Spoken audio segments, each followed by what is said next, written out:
The Cat Who Healed Hearts. In a bustling city filled with noise and hurry, there was a small bookstore tucked away on a quiet street. The store was owned by an elderly woman named Clara, who had run it for years, filling the shelves with novels, poetry, and history books. Clara wasn't lonely. She loved the company of her customers, but she often found herself thinking about her daughter, who had moved far away years ago. One rainy evening, just as the last customer left, Clara heard a soft meow at the door.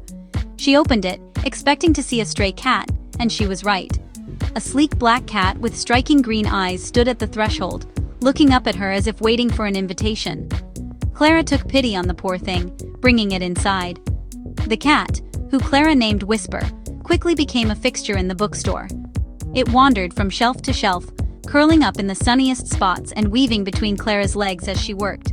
But the real magic of Whisper's kindness wasn't seen in the daytime.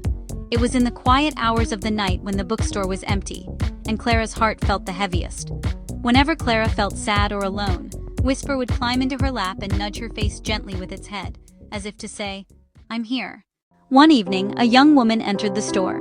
She looked lost, her face troubled, and Clara noticed she had tears in her eyes. The woman wandered through the aisles, but it was Whisper who approached her first. The cat circled around her, rubbed against her legs, and then jumped into the woman's lap, purring softly.